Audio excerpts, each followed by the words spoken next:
Do you remember last week Shauna Lowry went with ambulance driver Katie Smith to rouse a sleeping stray ferret? It needed to be brought in to see vet Stan McCaskey to have loads of ticks removed.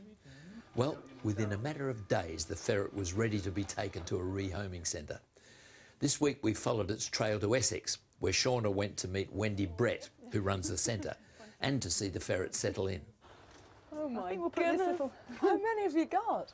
Oh, I don't know, about 45 or something like that. I haven't counted them lately. The most we've ever had was 72. Well, that was quite a lot.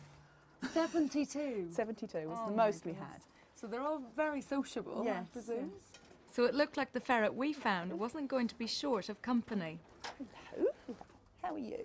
He's really friendly. He's a nice ferret. You can't put him in with any of the girls. No, well, it doesn't actually matter this time of year because ferrets are photoperiodic, they only breed in the spring. We get quite a few actually arrive in the spring because people have possibly had them as pets, and then the first time a male actually starts to smell is when he's in season, which is the spring after the summer that he's born. Is that why there's not much of a smell in here? They are quite clean animals.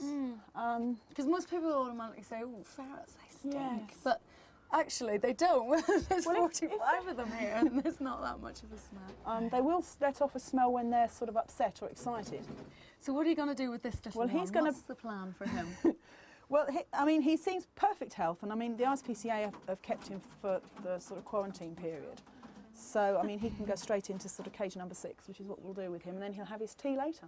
While we left the ferret to get used to his new surroundings, I went to meet some of the younger members in Wendy's family. Oh, look, babies. Oh. They do bite.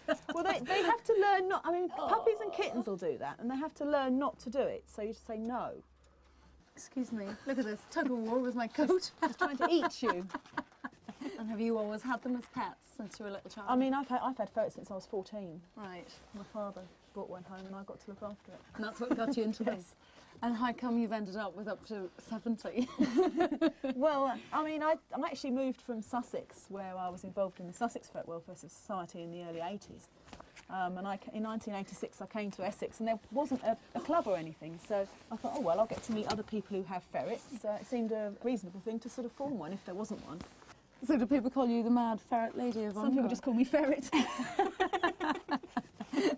Obsessed, would you say? No, I wouldn't say obsessed, no. I mean, you just love them. I just like them. It was tea time for the baby ferrets, which are called kits, but for the adults it was time to take their afternoon exercise. I joined Wendy and her son Guy in the sitting room as they began to put the ferrets through their paces.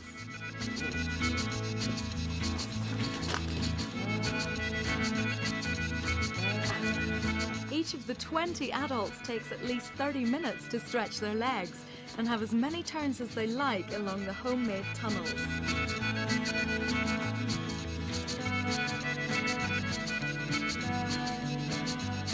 We wanted to see if our ferret was ready to join in the fun. He got off to a flying start, but it seemed he needed a bit more time before he was ready to face the crowd. Well done. Brilliant. I think they call that controlled chaos. Wendy must be truly dedicated to have that lot exercising in the front room every day.